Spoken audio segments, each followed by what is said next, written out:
So either good evening or good day, I suppose, for you because you're in the United States. Will that be correct to say that you have the art or the skill of organizing and holding negotiations? You're versed in negotiations, may I say so? Yes, indeed. After graduating from Yale University, fortunately, I started working at the Harvard University together with Roger Fisher, who is the founder of the negotiations program there. And till the end of his life, I worked with him for over 20 years. So when I was starting, I thought I would do it for like a couple of words because the topic was very interesting to me. And I was interested with international relations and law in general. But then it became so interesting that essentially I decided to change my life, and not only professional life, because such choices definitely impact your mentality and approaches and values. So indeed, for over 20 years, I've been dealing with various negotiations, ethno-political negotiations with heads of states, negotiations in different countries, different conflicts, corporate negotiations, of course, and crisis-related, emergency-related. So I consider myself someone between theory and practice.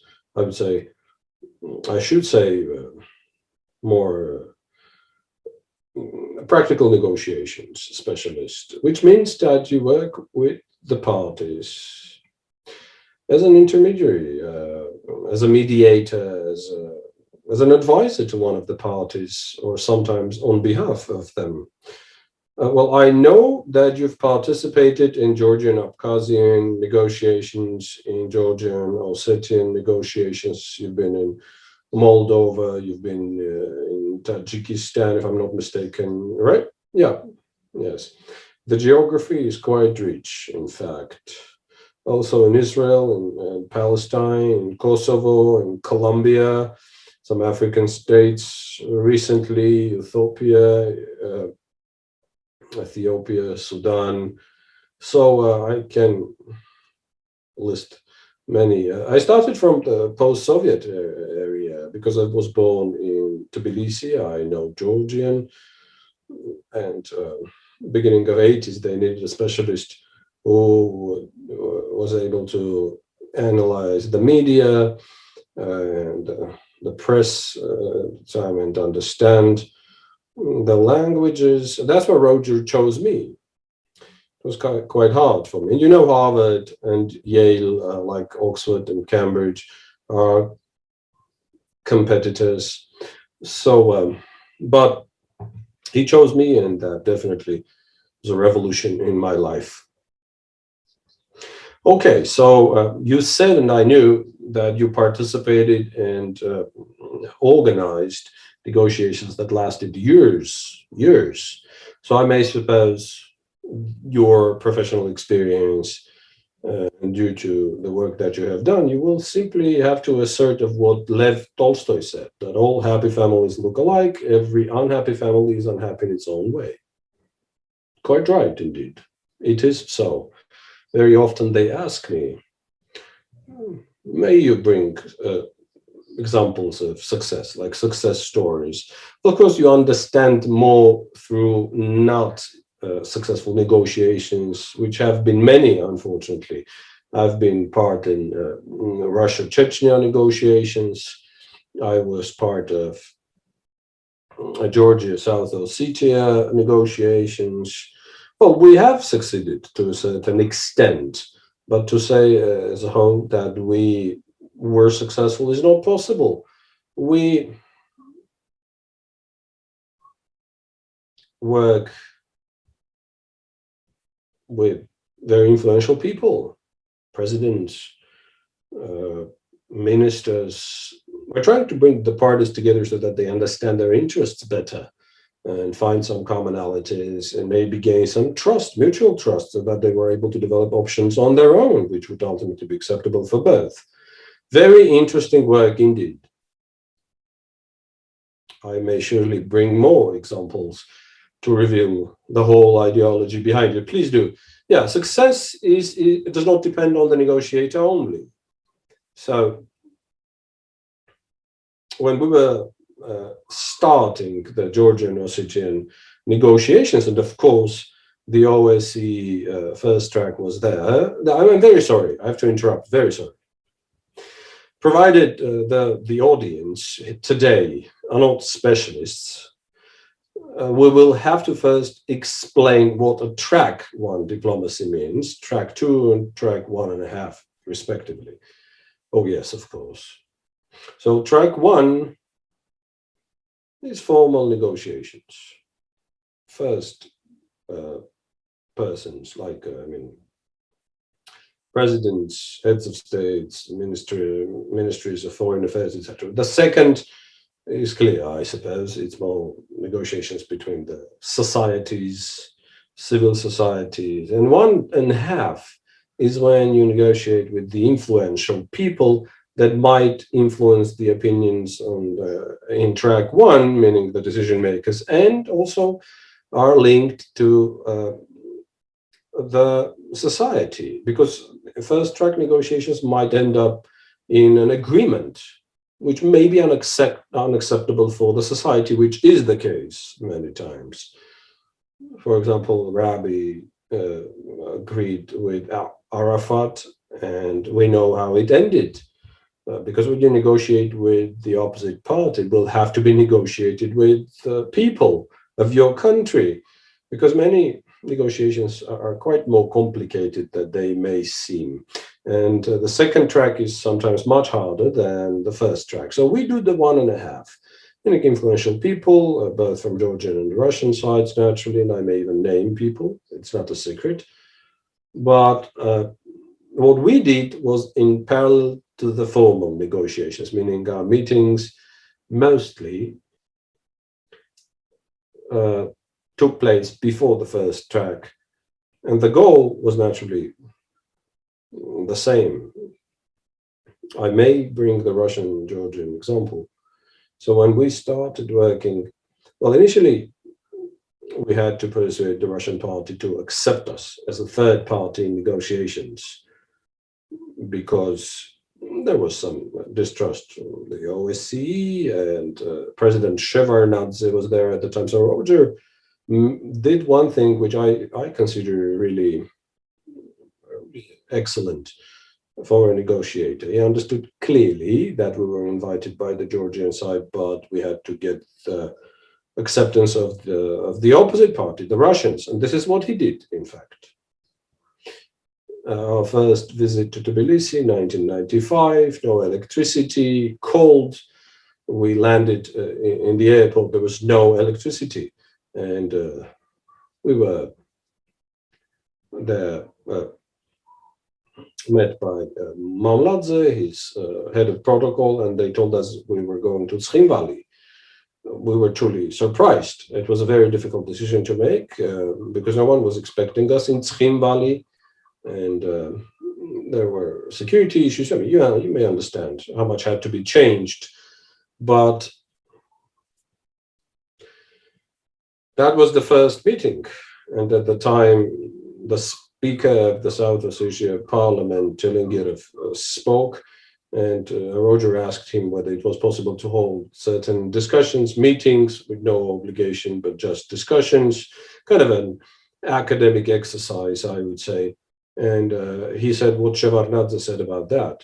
He asked. So Roger said, I don't know what Shevardnadze said about that. And Chelengirov was astonished.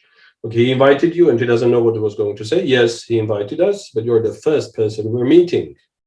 So from that moment, the Ossetian party completely changed its perception of the American delegation, trying to understand who they were, why they had arrived in Ossetia, and what the goals were. So initially it was very complicated because both sides don't understand the point. I remember the Georgian side with Irakli Menagarashvili, who was the foreign minister, asking what's the point of doing this? Why should we negotiate with the Russians? It's a problem with official Moscow, and what we agree with Moscow will be respectively accepted at the Russian side. No point. However, he agreed. The Ossetian part, Ossetian side had already had meetings with Kosta Zugayev, and he would say he had nothing to negotiate with the Georgian side. The war was over, everything was final, there was no return, what they should speak of, etc. So we still persuaded them that it was necessary. The meetings were in Oslo, and this initiative lasted for like 10 years. Are we successful? I may say yes, because in 1998 or 99, they were having very serious discussions on the temporary status. There was cooperation, and the important thing for us is to gain the trust, and the trust was gained. So the same Kosta Zugayev, who would not trust the Georgians after the war, in 99, in winter, when his father had some cardio problems, had to be operated on, but the road was closed, he called to Tbilisi at the time, to the other negotiating party. It was Irakli Machavariani, and asked for help, and Irakli helped, sent a team of medics, and they transported his father to Tbilisi and did the surgery, and his father stayed in Tbilisi for a whole month. So imagine, in that whole period of time, the perception changed. And now, the failure.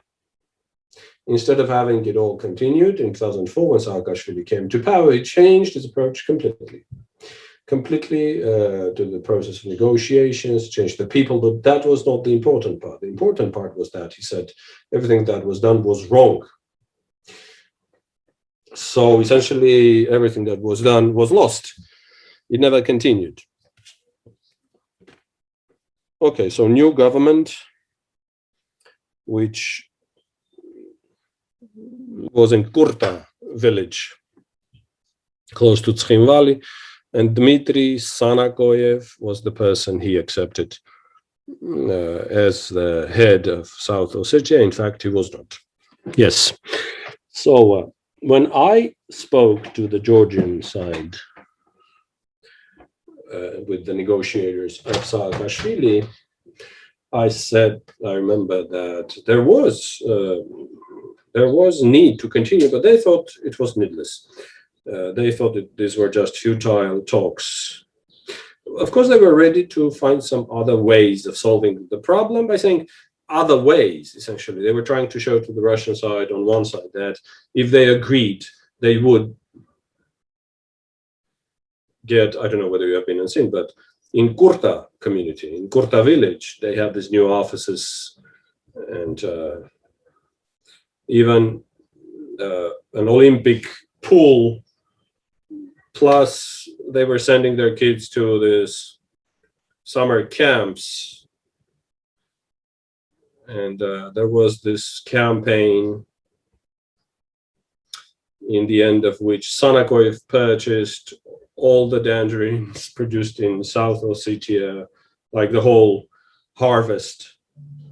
I mean, these types of things happened, I remember well. Yeah. On the other side, he said, if they didn't agree, then they would even apply force to solve the issue. Well, of course, that definitely damaged the mutual trust. And then he would do things which would definitely spoil the relations, because words do not matter unless you do things. And so you have to prove that what you say can be done. And by first of his decisions, just one of the first, Saakashvili closed, there was a market close to Tskhin Valley. He said that it was illegal. They would sell smuggled goods there and paying no taxes, and just closed it, calling it illegal. So legally, yes, it was right, I should say, though if the goal is to bring some tax revenue to the state budget, he would have definitely be able to find the alternative solutions. But he closed the market. So nevertheless, it was the place where Georgians and Ossetians were not simply communicating, but they were signing transactions. And once again, trust is built by such transactions, by deals. You have to do what you promised to, and that's how it's built. So even Georgian businessmen were quite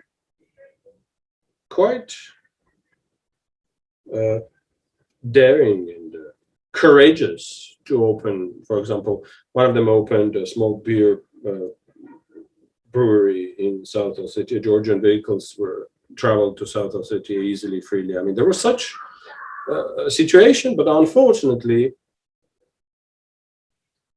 we also failed. We should also understand why we did. So we never finished this process of negotiations. So we do not always succeed. But of course, a lot depends on the heads of states. It depends on what their attitudes are, because a completely different situation was in Colombia or Ethiopia, where I used to work recently. But they would simply use the process of negotiations to win time. After the First War between Russia and Chechnya, we negotiated, trying to help the parties. One of the options was the temporary status of Chechnya. And the issue was that the issue of status could not be discussed. I mean,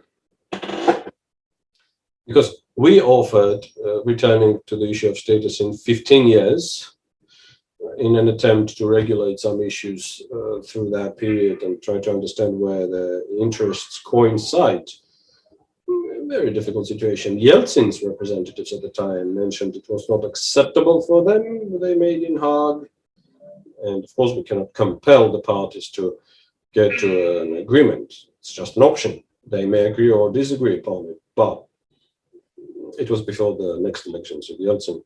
And then General Lebed signed the agreement in Khasavyurt, which mentioned 5 years. We said it was not possible to do anything in 5 years. How were they able to build trust between nations in 5 years? Is definitely impossible. And at that moment, we understood that everything was temporary. We understood that the next war was going to come. And our negotiations with Maskhadov and the Russian side and Shoigu was part of it as well. So it was clear to us that everything was done to win time. So I was sure that they would solve it through force, using force. There is this adage in English saying that the elephant in the room. So I guess the elephant in the room here is Artsakh issue, and of which we do not speak. And supposedly you do not deal with that conflict. Why? Well, I never dealt with it closely. There are 2 points. Well, I've been part of the negotiations process in general. I never dealt with it closely. It's simple, because to be an intermediary, you have to be acceptable by both sides. I'm sure Azerbaijan would never agree to have me even as a member of the group of negotiators. So that's why it was pointless. Though I remember that when Arafat told facetiously to Clinton that they negotiated with the Jews of Israel and the intermediaries are Jews as well. Yes, it was right. Aaron Miller was Jewish and his assistant as well. But of course, Clinton would respond facetiously, saying that if there were Palestinian negotiators, they would involve the Palestinians. So although even if I wanted to, I would not ever be able to look neutral in the process because I'm Armenian. So nevertheless, it's very important to fairly understand the perceptions and interests of one side and then understand the ones of the other and be able to look at it from above, as we say, from the balcony. So how may I be in that role? It was not possible. So that is why I never tried to be a part of it on my own. Though I had meetings with many negotiators and intermediaries. I remember before the Key West, there were meetings with a team of mediators from the United States. I've had many meetings and consultations, but never myself personally participated in negotiations. Though I followed, yes, of course I followed, and the analytical part thereof was quite interesting to me, trying to understand what happened and how it moved forward. Okay, you mentioned, you said a very important word, neutrality. Yeah, neutrality. So I understand that negotiations between Armenia and Azerbaijan are important, Armenia and Turkey as well, but it's also very important to see negotiations between Armenia and Russia and Armenia and Georgia, and also negotiations between Armenians and Armenians. That's the most important, by the way, and ignored, unfortunately, in most of the cases. By the way, not only between Armenians in Armenia, but also Armenians in the eastern and in the western Armenia, meaning Armenians in diaspora. You also mentioned that you taken part in works of a group related to the 44-day war. What was that? Yes,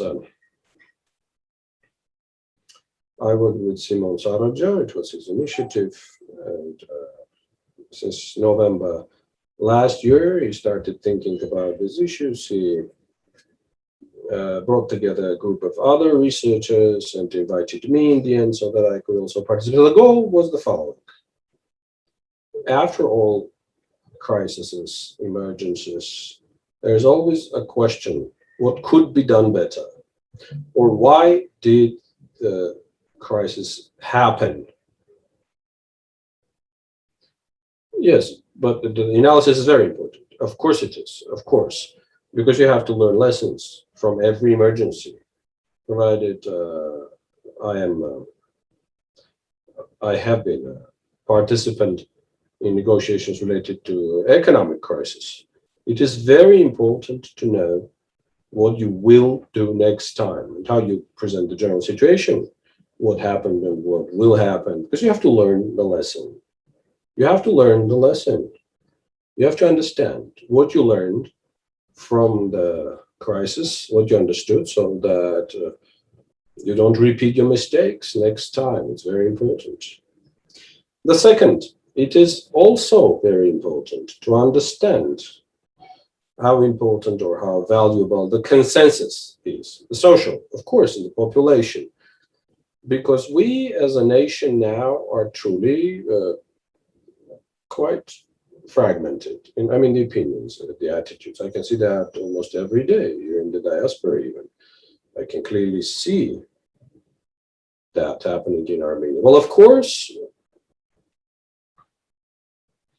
elections were so important. They say, see, Pashinyan won, yes, he won, but many did not participate. So 400,000 is quite a large number. So 400,000 people essentially voted for someone who was at a certain moment not acceptable, quote unquote. People who did not get the votes in December 2018, which means that there was another very important discourse around, and that was the war. The reasons for it, the reasons for defeat, and that's what we have to understand. We have to ask the question. So,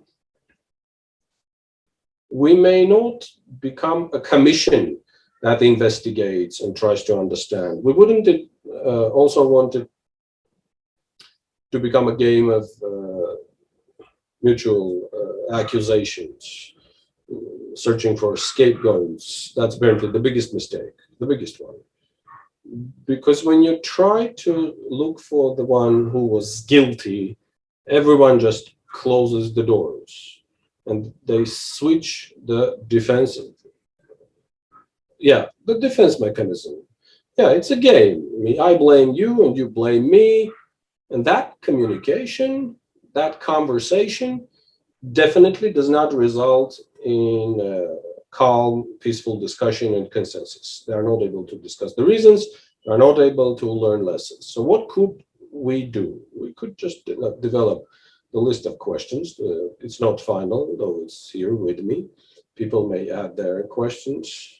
Well, of course, we would like the analysis, the analytics, and the researchers to start collecting data from open sources.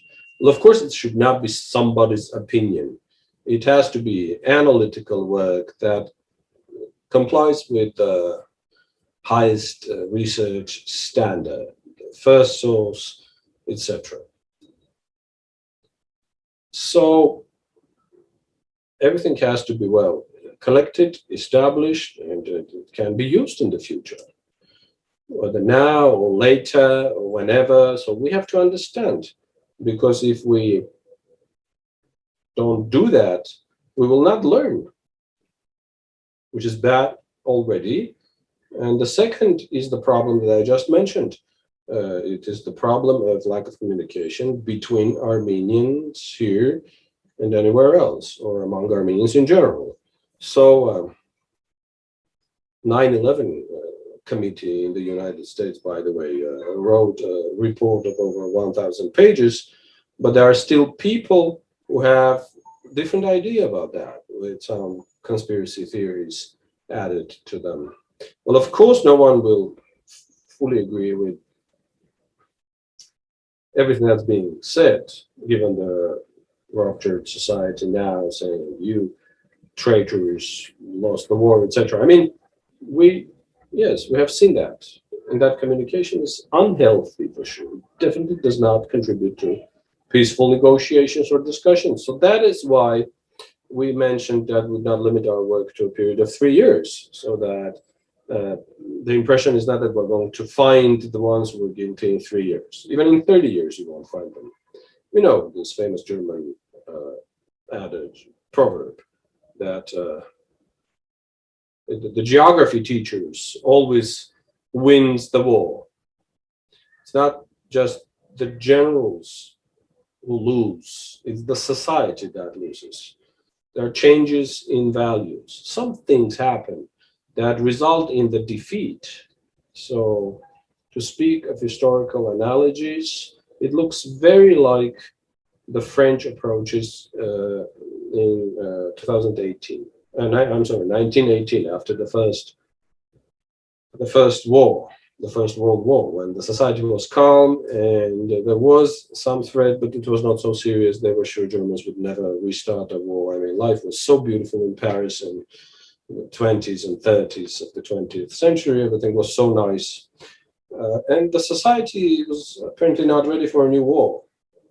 So that's why it was not just the French army losing, but the society lost. That was not ready for a war. So we, in 30 years, let's say 30 years, had a competition of two visions about the future. One, which was better accepted, fortress nation, or not a handful of land to the enemy approach. But we understood that we were surrounded by enemies. We had to struggle and further reinstate our identity in the new area. So the second vision got lost in 2000 and in 1998 also, which was we had to find a way to solve the issue, a peace for lands formula, and we had to become normal nation neighbors so that we were able to exist. So these were the two main visions. However, it would be great if these visions were discussed openly in the society. the political parties competing could have turned it into a widely discussed subject. But it was never the case. You know, there is this conversation taking place now. I want to speak with you about things very complicated, but I do not dare, because I doubt that if I start speaking, it will be even worse. So it's better not to speak about it. And you just put it ahead all the time and you push it far from you. And then the moment comes when it all just explodes.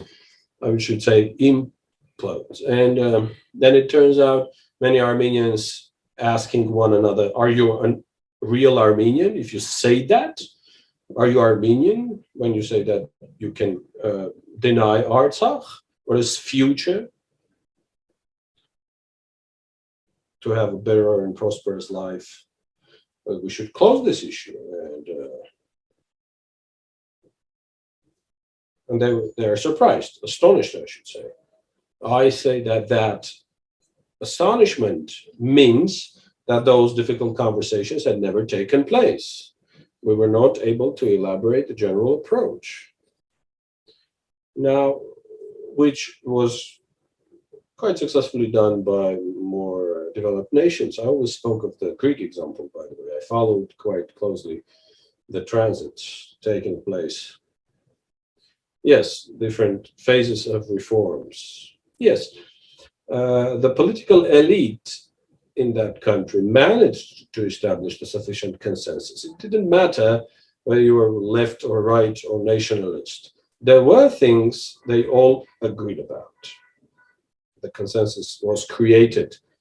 And that is the consensus which allowed them developing very sustainably and quickly. They developed with much faster pace than the part of Germany that became part of Germany. So it's a very important point when you have that ability to come together.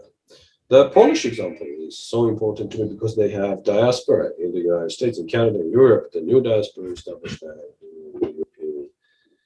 And they succeeded more, I should say, the Polish army, but we didn't. And it's a big issue, a big problem for us, because you see, whichever the vision is, it requires that you bring forward the most important capital of yours. That's the human capital. We may have some other resources to serve, that will serve, the needs of a state. Okay, it seems to me that the consensus in Armenia is established. Simply the consensus, this general agreement, is about other issues. They say it's closed, we have won, no problems. And one of the reasons of the shock that we experience now is that it turned out that there was a problem, and a big problem. So this is the question that I have. We're both sitting here in our studies, in our libraries, and I can see a book from here which says leadership. I have many such books. And as far as I understand, also during the negotiations, that leadership, establishing the leadership, showing it, is also very important, isn't it? Of course it is. We say a leader is first of all a negotiator, a good negotiator. So it's not because we are negotiators and want to persuade all the leaders to become negotiators, but in the beginning of 90s, a program was established at Harvard Kennedy School, Ron Heifetz and other people. Doesn't matter. So it was a theory. It was called the adaptive leadership. Meaning a leadership that can adapt. It clearly sees the future, it understands the threats, and it starts preparing to respond to them, bringing together the society, organizations, and infrastructure. Doesn't matter. So that they are able to overcome the challenges that will come with that future. So I've worked a lot with Ron's specialists, and the main question I asked was the following. Okay, you tell us this is what the leader should do and how he or she differs from just common man who simply do what has to be done. So a leader is able to see the future. That's how it differs from others. He knows what he has to change or what we have to change in order to be better off in the future. But how? How should that be done? And of course, after very long conversations, Ron started speaking of that in some other books of his, saying, mentioning skills and knowledge leaders should have. And first is, of course, communication. Communication, a leader must be able to persuade, and negotiations was the second. Negotiations with the outside world, negotiations inside, in your country, meaning with your electorate, for example, with your voters. Yeah, you have to permanently be in the negotiation phase. Well, of course, we deal a lot with these issues. Many times, companies that request some trainings from us to have the skills of their organization developed think that way. They understand that in order to have their leaders develop, they should bring some institutionalization into the process. And the Harvard Business School, which started dealing with negotiations a little later than the School of Law, knows it better now. I mean, you will not be able to graduate if you have not participated in 4 required disciplines. And one of them is negotiations. You're not able to become a leader if you are not a negotiator. So they think that they do not simply produce managers, but they produce leaders. So you cannot be a negotiator. I'm sorry, you cannot be a leader if you're not a negotiator. It's logical, isn't it? And everyone understands that now, not only in the United States, but in the whole world. Chinese are so much into it now. And a lot more attention paid to this in Moscow. So some issues with methodology, of course. Europe, various large universities, they're all preparing their educational systems to teach negotiations. Okay, may we say that negotiations are fully aimed at the future? You're right, to a certain extent, naturally. Yes, they always look in the future because there are some different opinions.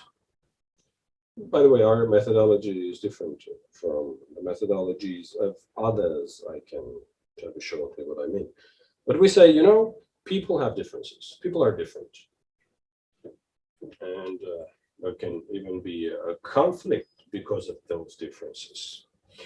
We negotiate what the solution is going to be and how it would contribute to the interests of both sides. Of course, we have to try finding options which would be better than what they have now. Both sides have alternatives, indeed. So one says, I'm going to start a war to solve the problem. The other says it will keep the status quo, whatever happens. There's always an alternative. So is there an option or options that can be better than the things that you offer? Well, of course, the human mind is creative. Creativeness is a good foundation for any methodology. You have to be more creative to imagine things that cannot be perceived today. Sometimes when it is on the table, the parties say it is not acceptable. It can be not acceptable today, but sometime later, it may become acceptable, like it happened in Colombia. We don't say this is just one. There are other alternatives, or Ecuador and Peru, when they negotiated. They were at war for land, but some options we offered were not acceptable. Then they came up with their options. And then they came up and they were not acceptable either. So ultimately they agreed to what we suggested. So of course, you're right. It is future related. We always asked whether it was possible to solve the issue without a war. What is the solution? All right, this land is important for you because you want to be there.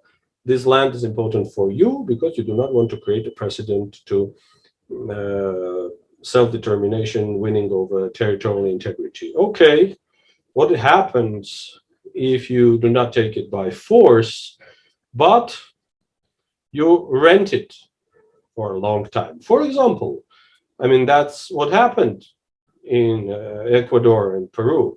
I do not say there's always one way that has to be used. In every conflict, in every dispute, the environment decides so that people are able to find the solution. But it depends on one very important thing. There is trust, or it depends on whether there is trust between the parties. If there is no trust, no options on the table will work. They're unacceptable if there is no trust. So looking at the negotiation process of Artsakh on the side of mediators, the biggest mistake, well, not a mistake, I should say, I'm not going to call it a mistake or judge them, but it looked like they put the cart ahead of the horse. Instead of bringing the parties together to build trust, they would say this is the option or that is the option, which were not acceptable. It was clear that both parties considered their alternatives more preferable than what was on the table. So it was a big problem. Methodological, I should say, method related. The Americans say philosophy related. Well, I don't like it that much. I mean, I don't like to call it philosophy. So if there is no trust, and trust needs time. Yes, you cannot grant trust by writing about it or say, we will trust one another in 1 year. Like Saakashvili, when he took the oath of the president, he said that the next elections of mine, the regions will participate. He did not say he would return, but that's what it meant. So when you put a deadline there, it won't work. It will never work. So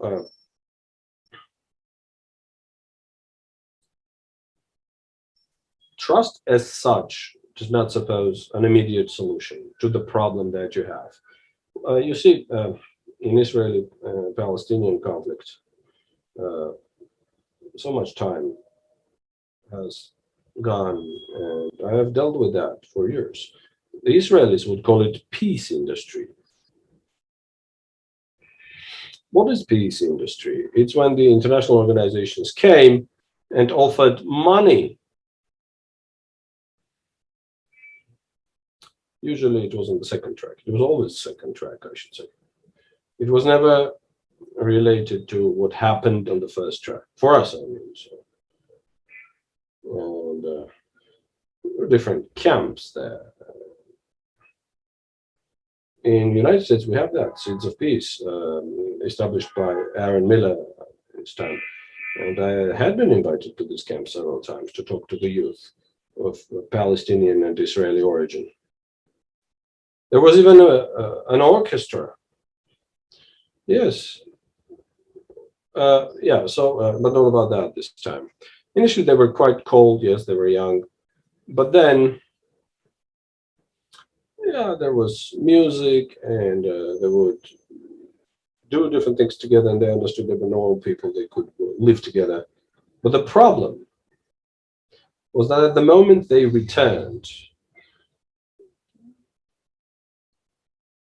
at the moment the Palestinian youth would return to the Israeli checkpoint, all this warm environment was lost. Arthur, in the framework of Future Armenian project, we have 15 goals. One of the 15 goals, number 7, I guess, is directly related to your profession. It sounds as follows.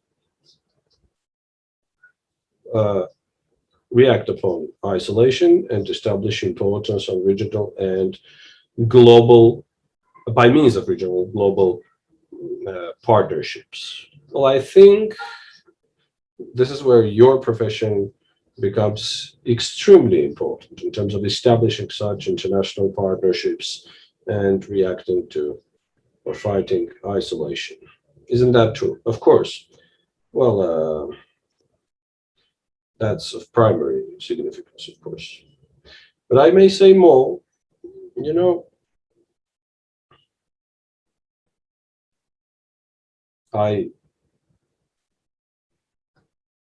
haven't followed the information published on the website. Are there any general ideas? I understand the parts of the project is not there yet, the part of the project. There have to be people who will make it more specific and say that there will be such projects in these sectors to be implemented, because ultimately this is going to become something to be done, right? To recite Chekhov, it's a theory of small errands. Yeah, what I do today, what am I going to do today if this is the future I want to have? Yes, it has to be discussed and people have to be persuaded. But I see another problem here. It's great that people think about it. It's not possible without it, naturally. You cannot group people without it. But I see a problem. How are we going to negotiate that consensus so that the specific vision is acceptable? I don't name it right or wrong. I remember when Prime Minister Pashinyan presented his vision, it was 2050 something, right?